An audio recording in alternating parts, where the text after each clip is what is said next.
According to the American biophysicist Alfred Lotka, any population, whether bacteria, plants or human beings, tend to grow in size as long as there is enough available energy. Lotka was keen to explore the energetics of evolution, that is, to understand evolution as a process involving the capture and transmission of energy. Pretty much like a car that to run needs space and gasoline, living beings move and reproduce ingesting organic matter as a fuel.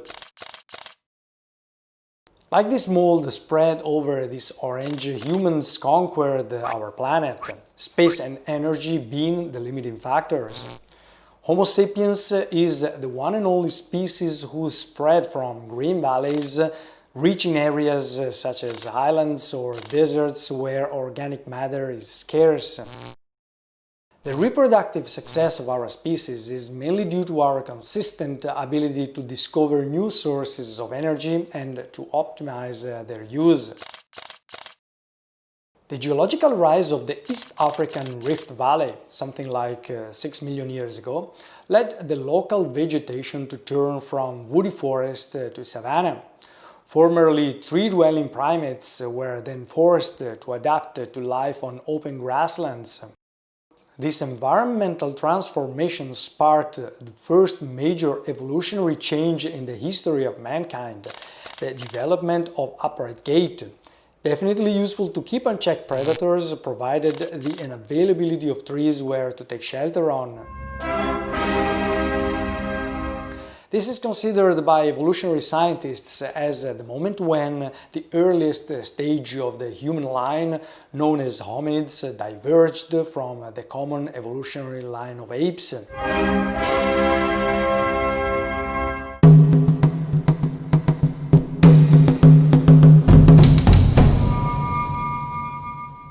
During the last century, many theories have been proposed to explain the evolution of the human upright posture and locomotion. Most of them are somehow intertwined, and nearly all are associated with energy efficiency. A thinner and vertical body can thermoregulate better while wading in cold water or running on a hot day, can better move in an open field, expand the diet from plant food to include insects and carcasses, and therefore can find more calories. Walking upright freed up the front limbs for other uses, such as protect cubs or hold objects, leading to other evolutionary achievements, a deeper interpersonal relationship and the use of tools. With free hands, stones were first thrown to defend or to attack. Then, glassy stones were modified to break, chop and cut. Tool manufacture was probably as much a cause as an effect of greater brain power. As early humans experimented with more complex tools, they came to rely more on cognitive faculties. This resulted in evolutionary growth in the corresponding areas of the brain. However, a larger brain also entails a greater energetic cost. About 20% of our food intake goes to the brain, even though it's only 2% of our body mass. The human brain demands more than twice as many calories as the chimpanzee brain, and up to 5 times more calories than the brains of small mammals like squirrels or rabbits. Wild grass and leaves have plenty of fiber. Not very tasty. Then, to pull out the few calories available, herbivores feed all day long and have evolved big digestive systems. For a gorilla, to get enough extra energy to grow a brain as big as ours, it would have to eat another 2 hours a day, on top of the 9 hours it already spends feeding. The gorilla evolutionary line chose to stay put in the forest and keep relying on leaves and roots. But in the open savanna there is no such forest, and some 4 million years ago small hominids acquired a taste for fat and proteins. The shift from a scavenger to a hunter behavior allowed access to the extra calories needed to feed the larger and more complex brain that was on the way. This is why we crave for what today is known as junk food. Most mammals lose heat by panting and not by sweating. So when they run on a hot day, such as those in Africa, they badly thermoregulate and are prone to heat stroke. Moreover, quadrupeds such as a zebra or a deer can breathe only following limbs movements, whereas bipedal human runners can decouple breathing and gait cycles. A buffalo is powerful and fast when running for short distances, but definitely not efficient in the long run. Early bipedal hunters were able to pursue the prey at speeds that forced it to run inefficiently, bringing it to exhaustion, so that it could no longer retaliate violently. The more efficient became our energy-intensive day life, the more time we spared to rely on social connections. Since a lone hunter's chances of killing large animals were low, groups of hunters cooperated to pursue, trap, kill, slaughter and transport the meat back to the settlement. As this was beyond the ability of a single family, hunter-gatherers formed larger social groups and shared the energetic gain of collective effort and more specialized roles. The energy in bone marrow is easily accessible to the jaws of a hyena, but it's an endless task for a bare-hand scavenger. Tools allowed hominids to make the most of their muscle power by concentrating energy, but it was only when they learned to use fire that they were able to harness an external source of energy, that is heat. The strenuous cognitive demands of hunting, developed tools and socializing forced evolution to select once again more powerful brains, which in turn required more calories. So what feasible options were on the table to meet the needs of our energy-demanding brain? Evolution could have chosen to downsize our body, eat more or eat better. With fire, humans were able to cook food, making it more hygienic and more digestible, warm their surroundings and keep predators and insects at bay. Cooked food may have been taken as early as 1.9 million years ago. But the earliest reliable evidence for organized use of fire dates to about 500,000 years ago. Thanks to this external energy source, Homo erectus walks out of its cradle and spreads to the rest of Africa, Europe and the Far East Asia. The era of humans had started. In this sense, the discovery of fire marks a major watershed in the evolution of humanity, giving birth to what we might call Homo energeticus. Then, something like 300,000 years ago, we, Homo sapiens, come into play. Again in Africa, again a more complex brain allowed us to come up with new solutions, optimize time and energy, spread again out of Africa and eventually outcompete the other coexisting human species. Roughly 100,000 years ago, Homo sapiens switched from controlling fire to starting fire at will, using stones and dry wood to create sparks and embers. By the start of the late Stone Age, about 40,000 years ago, human mastery of fire had advanced to the point of using lamps that burned animal fats. Those prehistoric societies that evolved amidst a more reliable food supply naturally saw a gradual increase in social complexity, permanent settlements, high population density, large-scale food storage, social stratification, and elaborate rituals to deepen social connections.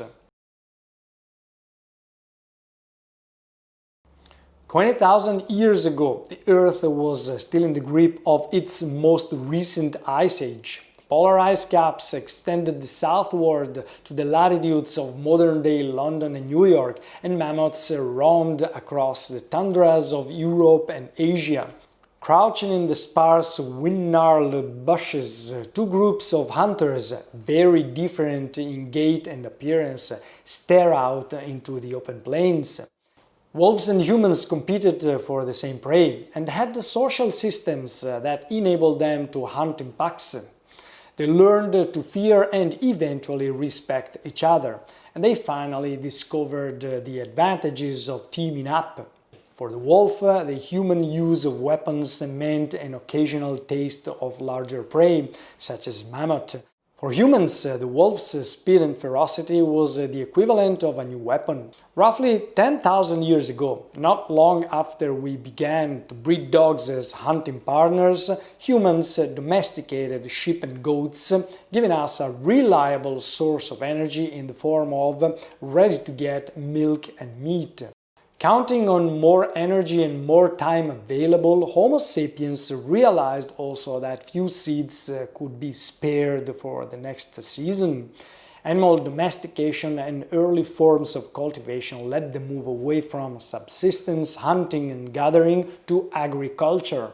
Agriculture emerged independently in the Fertile Crescent, South Asia, Oceania, Africa, Sahel and several parts of the Americas.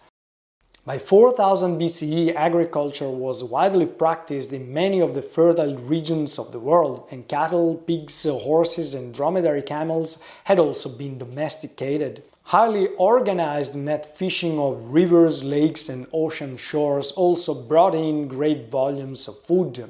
So profound were the changes to human lifestyle brought by this new relationship to food energy that anthropologists refer to this as the Neolithic Revolution. Agriculture and the domestication of animals changed the human's energetic pathways and our cultural evolution. Not only did agriculture give us a stable and predictable food supply, but thanks to selective cultivation, it gave us varieties of plants with far higher energy yields than are found in the wild. Through photosynthesis, plants use the energy coming from the sun to convert carbon dioxide from the atmosphere and water from the soil into sugar, starch and cellulose. A wild cereal grass converts into biomass only 0.3% of the sunlight energy that strikes its leaves. A modern strain has a conversion rate 10 times higher. Agriculture allowed humans to maintain a relatively stable environment, thus ensuring a more predictable future. The reduced daily pressure to secure food allowed humans to devote time to other pursuits. The refinement of tools and language, the construction of more permanent settlements and the development of very complex social relationships. So complex that to deal with today most of us need a shrink. Agriculture fostered all our cultural achievements. Were we to try express this in an equation to rival Einstein's, we might say that E plus T equals C. Or energy through an abundant food source plus time through the predictability of that energy source equals culture. For millennia, wood dung and crop residues were the main fuel sources for heating and cooking. Indeed, these are still important domestic fuels in many countries today. In some parts of Tibet, animal dung accounts for a large part of household energy. Dung is laid on top of walls to dry up. Oil lamps burning animal and vegetable fats have been used since the Paleolithic age, 40,000 years ago. While the more practical and versatile candle using plant and animal waxes was developed just 2,000 years ago. Lamps and candles remained the principal method of lighting right until the early 19th century. But then we realized that wood could be used for other applications, particularly as a building material and as the raw material for charcoal. Wood is made of lignin, which consists of carbon, hydrogen and oxygen. By superheating the wood, we can remove the hydrogen and oxygen atoms in the form of water, leaving pure carbon. This is what happens in the Earth crust in millions of years. Wood from forests turns into coal. And this is what a charcoal kiln produces in a few days. Even in dry wood there is still a lot of water and it's heavy. The ability to make charcoal was developed about 5,000 years ago. Being totally dry, charcoal is lighter than wood and it provides a fuel with a greater energy density. Charcoal also produces far less smoke, so it is well suited for indoor cooking. But by far its most significant application was in the smelting of metals, which opened up the way for vastly more effective tools and weapons. The desire for a more stable source of food led humans to domesticate wild animals, sheep and goats initially, followed by pigs, oxen and chickens. Humankind also realized that it could take advantage of certain animals' greater strength to pull sleds, plows and wheeled wagons. Thus, about 6,000 years ago, the ox became our first beast of burden. A millennium later, the first wild horses were captured from the steppes of Central Asia and bred for food. Not long after, this animal's potential as a source of labor was discovered and literally harnessed. From the middle of the second millennium BCE onward, horses became central to almost every human activity, from agriculture to industry and from trade to war. The horsepower accompanied us well into the industrial era, and as late as the 1930s, horse-drawn carts were a common sight in industrialized cities. Humankind's quest for energy began with tools that concentrated our muscle power. Continued with the use of fire for heat, light and cooking, later involved the cultivation through agriculture of secure high-energy foods, and eventually led us to harness the muscle power of larger animals. The following leap forward was the invention of machines that could run without the involvement of human or animal muscles. Scientists refer to such machines, which convert a naturally occurring source of energy into mechanical power, as prime movers. Around the 3rd century BCE, the power of running water was first harnessed by ancient Greeks. Over the next millennium, water wheel technology spread throughout the Mediterranean and to most of Asia and Northern Europe. While the design and efficiency of these machines improved steadily over time, medieval water mills had a power output of only a few kilowatts, roughly the equivalent to a few modern hair dryers. Nevertheless, the water wheel remained the most efficient pre-industrial prime mover and was a key factor in Europe's technical supremacy during the early stages of industrialization. The second most important pre-industrial prime mover was the windmill. Windmills were first used in Persia around the 10th century. As the name suggests, these were used to mill grain and later to pump water for irrigation. Despite these and numerous other innovations, the way energy was used did not substantially change from prehistoric times to the 18th century. At that time, people were still using animal muscle for work and transport, animal and vegetable fats for lighting, biomass for heating, and methods of agriculture that had not greatly changed for millennia. This all changed with the Industrial Revolution. What began in England thanks to plentiful and easily accessible coal reserves spread to Europe and the United States and eventually reached most of the world. Simple machines based on the ability to harness the power of steam have been dated as far back as ancient Alexandria. But it was the significant adaptations of Thomas Newcomen and James Watt in the mid-1700s that gave birth to the modern steam engine, opening up a world of possibility. The steam engine and new tools allowed, for the first time, thermal energy to be converted into mechanical energy, then into motion or kinetic energy, driving a wide variety of machines. While mechanical work derived from water and wind had been practiced for centuries, the new machines allowed for great advances in scale, speed and efficiency. A single steam engine powered by coal dug from the mines of England and Appalachia could do the work of dozens of horses. Just as horsepower improved the early farmers' ability to work the land, the harnessing of thermal energy through the steam engine allowed a leap forward in manufacturing. More stable than wind and water, and less expensive than a full of horses, coal-based steam engines were soon powering locomotives, factories and farm implements. The invention of steam engines set in motion a chain reaction of innovation and consumption that continues to this day. As people moved from villages to cities to work in factories, their habits of energy consumption changed. As European and American populations exploded in the 19th century, so too did the pressure on existing energy resources.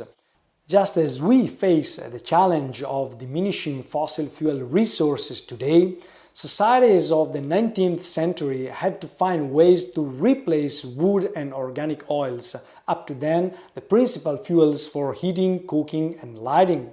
The first country in the world to break its reliance on biomass fuel was England. Because of the twin demands of building, mainly ships and houses, and fuel, mainly for industry and domestic needs, most of the great English forests had already been cut down by the mid-1500s.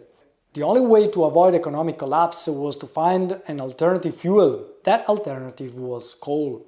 Coal was not exactly a new discovery. It had been used as early as 200 BCE by the Chinese and in Europe since Roman times. From the second half of the 16th century onward, coal was mined extensively in England and Scotland, and by 1700 it had replaced wood as the main heating fuel. This early adoption of coal and the resulting head start in terms of extraction methods and technologies made Britain the cradle of the Industrial Revolution. The development of railways allowed coal to be transported cheaply over long distances. The Industrial Revolution changed not only the amount of energy consumed, but also the way it was used. While coal was initially a good fuel for locomotives, the more efficient internal combustion engine, the one used in cars and boats, demanded high-energy liquid fuels. This demand led to the discovery of our most versatile fuel source to date, mineral oil. The ancient Chinese, Babylonians, Persians, Greeks and Romans had known about and used petroleum as a fuel for lighting and heating. However, it was not until the 19th century that oil was used on an industrial scale. This was because oil was difficult to extract and, compared to coal, inefficient in its raw state. Candles and lamp oil were expensive and therefore used sparingly by old but the wealthy. Instead, people sat around fires at night, exchanging stories or performing stationary work such as mending clothes or tools. With the Industrial Revolution came a great migration into cities, rapid population growth, and the availability of much cheaper factory-made goods. In cities, people were less inclined and usually couldn't afford to limit their daily work to the hours of natural light. This fostered the demand for lighting oil and begat the whaling industry. Sperm whales yielded oils that burned far more cleanly and brightly than other animal fats did. By the time Herman Melville published Moby Dick in 1851, the US whaling fleet alone numbered 700 ships and was unloading 160,000 barrels of whale oil each year in the ports of New England. As whale population rapidly declined, coal, gas and kerosene came to the rescue of both the whales and the human consumers. The world's first oil tycoon was neither a Texan cowboy nor an Arab sheikh. Ignatius Łukasiewicz, a Polish pharmacist from the town of Gorlice on the fringes of the Austrian Empire, had experimented for several years with ways of distilling petroleum. His breakthrough came in 1853 when the local hospital borrowed one of his kerosene lamps to conduct an emergency operation at night. Impressed by how brightly and cleanly the lamp burned, the hospital placed an order for more lamps and fuel. Łukasiewicz soon abandoned his pharmacy business to concentrate on the commercial application of his discovery. Within 10 years, he was not only mass-producing kerosene and lamps, but was also the owner of several oil wells. For years, petroleum had been a nuisance, contaminating wells for drinking water. Initially sold by hucksters as medicine, oil became a valuable commodity for lighting as the oil industry declined. The first large commercial oil fields were tapped in the Caucasus region in the late 19th century. By the turn of the century, oil processed into gasoline was firing internal combustion engines. The discovery of major oil fields was accompanied by the invention of new transportation technology. Horseless carriages were a rich man's toy until Henry Ford perfected the assembly line method for mass production for his Model T. Interestingly enough, electric cars were a rich woman's toy at the same time. Quiet and clean electric cars started without a starter crank, an exertion that would have overtaxed the gentle ladies of the day. When gas cars adopted electric starters, their superior range quickly drove the electrics out of the market. The age of mass mobility had begun. The development of fossil fuel transportation removed one of the greatest limitations on land transport. Until the 19th century, raw materials, goods and people could only be transported over land using the muscle power of horses, oxen or camels. This made the land transport costly and slow, and as a result only high-value goods such as silk, precious stones and spices were transported this way. The reliance on animal power for land transport extended well into the 20th century. Railways initially took over the function of long-distance transport, but the horse was still needed to transport goods and people within the rapidly growing cities of Europe and North America. By the end of the 19th century, in London, there were 300,000 working horses, one for every 20 people. However, once the internal combustion engine reached the mass production, by the 1920s in Europe and North America, horses quickly disappeared from the streets of Western cities. By the 1930s, all the world's leading economies were heavily dependent on oil. And by the middle of the century, many of the world's biggest oil fields had been discovered. Primary among these were the immense oil fields of the Persian Gulf region, which hold, by present estimates, 2/3 of the world's reserves. We tend to think of our modern dependence on oil largely in terms of gasoline, yet the role of oil in modern industrial economies goes far deeper. As well as providing the basis of most transport fuels, oil is also the raw material for most fertilizer and pesticides, various chemicals, plastics, artificial fibers, lubricants and asphalt. A trip to the supermarket by car relies on oil in many more ways than just transportation fuel. First, there is the car itself, which, except for the chassis and engine, is largely made from oil-derived polymers. Second, the roads on which we drive are usually constructed using asphalt. Finally, many of the clothing items, most of the packaging, and much of the food we may buy at the store are produced with the direct or indirect involvement of mineral oil. Most of us are aware of the importance of petroleum oil in satisfying the energy needs of modern civilization, so it has become axiomatic to refer to our modern age as the age of oil. Yet it would be more correct to call it the fossil fuel age, since coal remains a much utilized and indeed growing fossil fuel for electricity production. Natural gas, the most recently harnessed of the fossil fuels, could soon rival oil in importance. A mixture of methane, butane, propane and other hydrocarbons, natural gas occurs either alongside mineral oil or dissolved within it. Like oil, natural gas has been known to humans for millennia. The earliest known use of natural gas was in China during the Han Dynasty 200 BCE, when it was siphoned from shallow underground pockets with bamboo tubing and used to boil seawater for salt production. But natural gas is even harder than oil to utilize because of its volatility. and until the early part of the 20th century, most natural gas associated with oil was either simply released into the air or flared at facility. In fact, the first industrial-scale gaseous fuel was not natural gas, but town gas, a synthetic derivative of coal. Much of the street and domestic lighting in European and North American cities of the late 19th and early 20th century was provided by town gas. Gasworks were an iconic feature of many industrialized towns and cities until the 1960s, by which time town gas had been largely replaced by electricity and natural gas.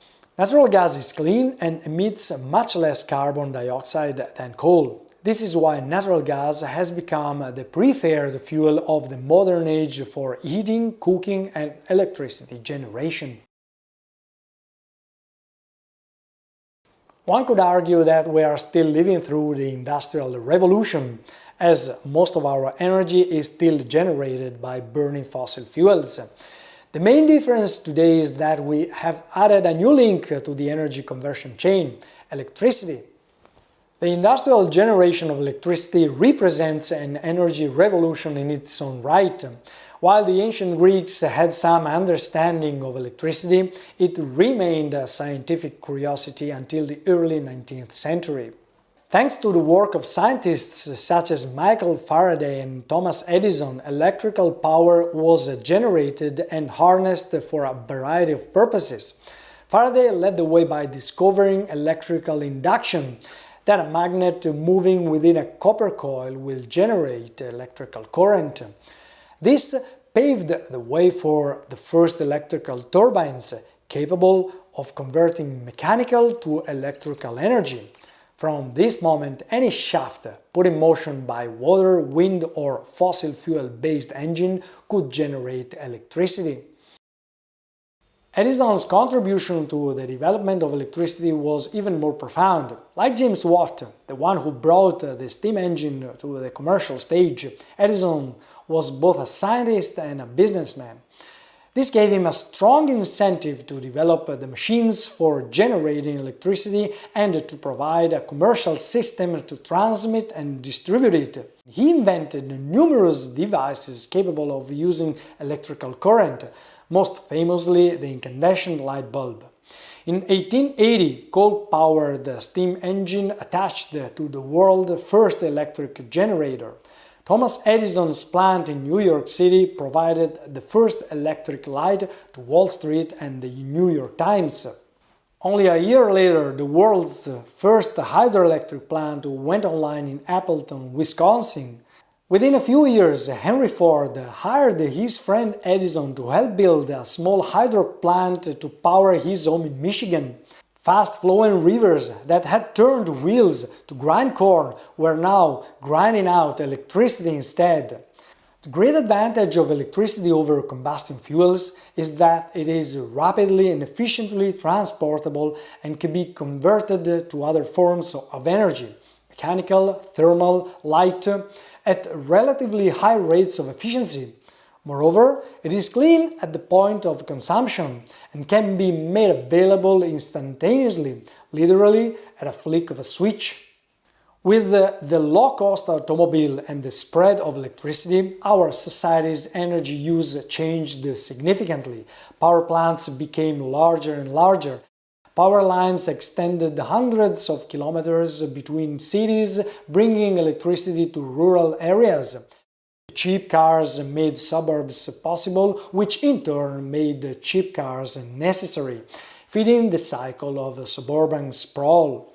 Energy use grew quickly, doubling every 10 years. The cost of energy production then declined steadily, and by the 1970s the efficient use of energy was simply not a concern. The Battle of Mons was one of the first engagements of the First World War. It began in August 1914, when British cavalry happened upon their German counterparts on the French-Belgian border. The British riders chased the Germans for several kilometers before dismounting and engaging them in a gun battle. Imagine muskets or swords in place of rifles, and a very similar battle could have taken place several centuries before. Yet just 30 years later, the technology of warfare had been transformed, driven by enormous investment in military research through 2 world wars, the second of which ended with the discovery and use of a vastly more destructive weapon than any hitherto known. Nuclear fission is a reaction that splits apart the uranium nucleus into smaller elements, releasing huge amounts of energy. This represented a huge technological breakthrough, as just 1 kilogram of uranium may release as much energy as that of 2,000 tons of coal. At that time, many believed that this heralded an age of limitless energy. Robert Oppenheimer, one of the scientists who led the Manhattan Project, said of this new technology, "It has led us up those last few steps to the mountain pass, and beyond there is a different country." Lewis Strauss, chairman of the United States Atomic Energy Commission, claimed in a 1954 speech, "Our children will enjoy in their homes electrical energy too cheap to meter." These claims were not as illusory as they may seem today. They were based not on the promise of nuclear fission, but on the belief that using the most abundant element of the universe, that is hydrogen, humans would one day harness the most primal energy source of all, that of stars. As opposed to nuclear fission, which breaks apart heavy elements such as uranium, the energy released by the Sun, and in turn life on Earth, is the result of the fusion of 2 hydrogen atoms into 1 atom of helium. As of today, nuclear power plants produce electricity with nuclear fission based on uranium. The bright side of this technology is that it produces electricity with no greenhouse gas emission. But the downsides are many. The huge cost of construction, the still unsolved problem of radioactive wastes disposal, and the risk of nuclear accidents. Nuclear fusion seems to have no downsides, but unfortunately the commercial stage of a nuclear fusion-based power plant has many technological issues, and for many years to come it will remain in the heart of physicists and in the mind of engineers. Until the Industrial Revolution, all the external energy sources used by humans, animal power, wood, wind and water, were renewable. Since then, we have become so dependent on fossil fuels that they eventually have started driving most of the international geopolitics. At the end of World War II, 7 Western companies controlled most of the world's oil production. These so-called majors worked the bountiful oil fields that straddled the Persian Gulf, and their dominance helped to fuel America's economic expansion and Europe's recovery after the war. The first challenge to this dominance came in 1950, when the King of Saudi Arabia negotiated an increased share in oil revenues. Over the following 20 years, political tensions between the Middle East and the West led to the nationalization of oil production and the establishment of OPEC, the Organization of Petroleum Exporting Countries. In the 1970s, fossil fuels accounted for 87% of global energy production. Considering that rich countries' economies rely on oil and that oil reserves are mostly concentrated around the Persian Gulf, no wonder that the 2 oil crises of the 1970s sent shock waves through the global economy. Concerns were about the future viability of fossil fuels and most of all about energy independence. The response of oil-consuming states was the quest for alternatives. The share of natural gas and coal in the energy mix increased steadily, and politics and research concentrated mostly on nuclear and renewables. As a result, technologies such as wind turbines and photovoltaic solar panels, which had until then only been used for very specific and limited purposes, were developed for commercial use. But things have changed less than expected. Since the first oil crisis in 1973, global energy production has doubled, which means that today we consume twice as much energy as in the 70s. Nevertheless, the energy mix has not dramatically changed. Only nuclear power has significantly increased, roughly from 1 to 5%. Renewables, mostly represented by biomass, have increased from 12 to 14%. And in 50 years, fossil fuels have decreased their share just by 6 points, roughly from 87 to 81%. Even though the promise of energy independence and a more diversified energy mix has been a mainstay of Western politics into the 21st century, it is far from realization today as it was in the 70s. Energy independence remains so elusive because, not unlike promises of full employment and uninterrupted growth, it is simply not realistic. Energy is today the most globalized of all commodities, and all countries, importers and exporters alike, are bound to the markets. By the late 20th century, an additional impetus for energy sources alternative to fossil fuels had emerged: concern about global warming and climate change. Today, nearly 8 billion people live our planet. But for the long period from the appearance of modern Homo sapiens up to the Neolithic Revolution, it is estimated that the total world population was often well under 1 million. Our species was often seriously threatened by extinction. Since the Neolithic up to the Industrial Revolution, the global population grew slowly by 0.04% per year, and around the year 1800 the world population was around 1 billion. The transition from pre-industrial to industrial societies and then to our modern economy corresponds to a progression from traditional renewable energy to fossil fuels. In more recent years, we have also gained access to nuclear power and the so-called modern renewables such as photovoltaic, wind power, and energy crops. Throughout our history, exploitation and addition of new, higher quality energy sources has opened up to virtuous paths where food has become more secure, hospitals and schools have increased both in numbers and efficiency, transports have allowed a more intense exchange of goods, and thanks to mass media, the spread of knowledge and culture has skyrocketed. As a result, health has improved and mortality has declined. The increasing availability of cheap energy has been integral to the progress we have seen over the past few centuries. And according to the United Nations, energy is central to nearly every major challenge and opportunity the world faces today. After World War II, growth rose quickly to a peak of roughly 2% in the 1960s, the highest rate the world has ever known. Since then, the pace has been slowing down, and today it is just over 1% per year. One of the big lessons from the demographic history is that population explosions are temporary. Current slowdown was not only predictable but predicted. The population bomb has been diffused as fertility rates fall almost everywhere.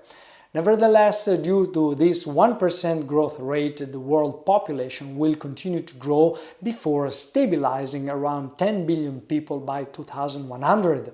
But notably enough, nearly all of this last growth will be in the less developed countries. Most countries in Africa and Asia still rely on biomass as their primary source of energy. However, they still have high population growth rates.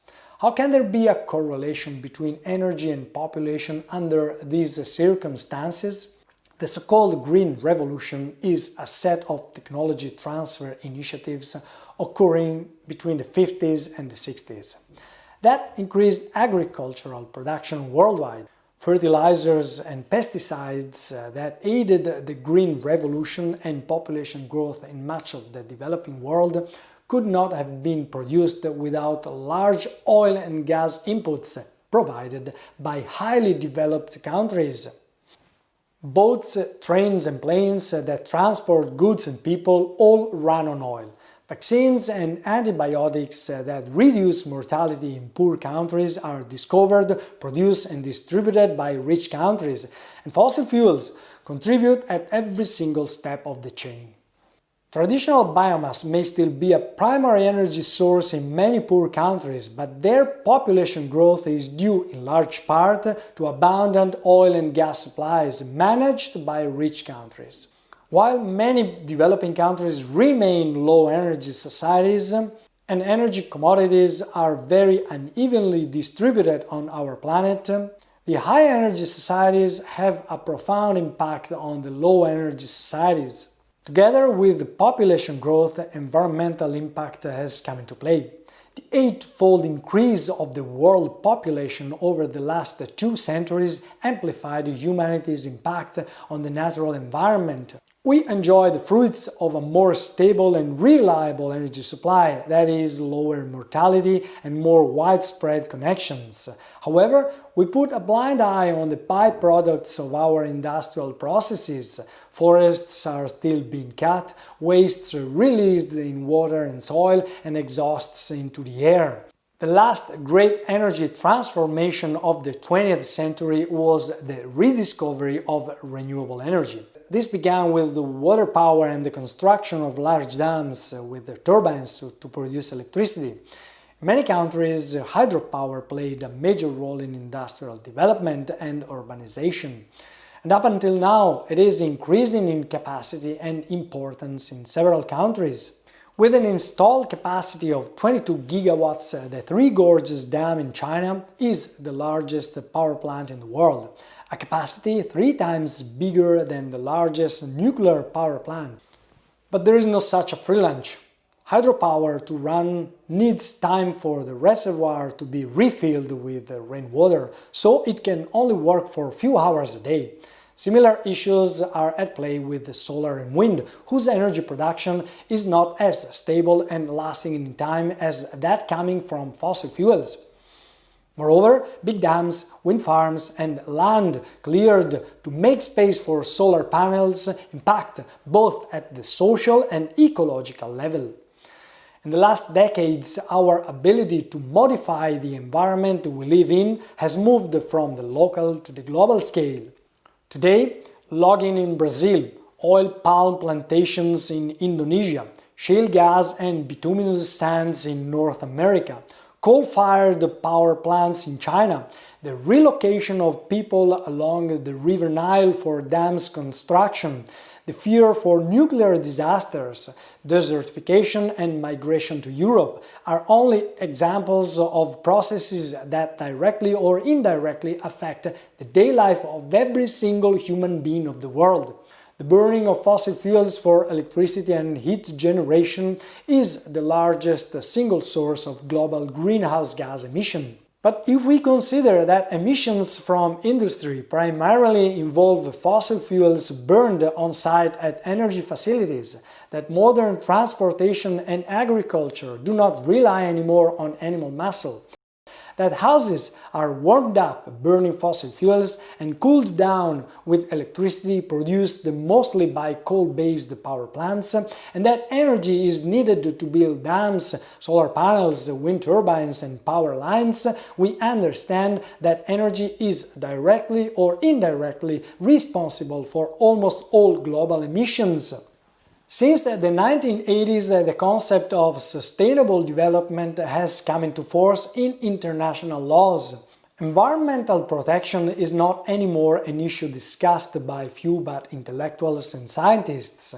It is definitely a process that affects the layman's day life and, in turn, the political agenda. It is true that many humankind's technological innovations have resulted from increased population densities. Demand-induced innovation led to the shift from hunter-gatherer societies to agricultural societies, and from the use of wood to coal, then to oil, gas, nuclear power, and eventually to the so-called new renewables. Therefore, one can speculate that a shortage of fossil fuels caused by population pressures will lead to yet more innovations and the discovery of newer and better sources of energy. However, it is not clear yet what these innovations might be or what new energy sources will be able to replace fossil fuels. To provide enough space, food, resources and peace, that is, to provide sufficient and sustainable energy for a large world population, is without question the most serious challenge for our generation.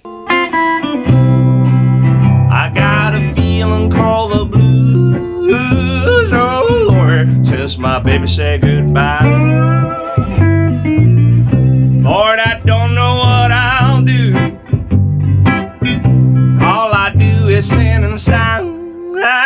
Oh Lord, the last long till she said goodbye. Well, Lord, I thought I would cry. She'll do me and she'll do it. She's got a kind of loving. Lord, I love to hear when she calls me sweet daddy. Such a beautiful dream. I hate to think it's all over. I've lost my heart, it seems. I've grown so used to somehow.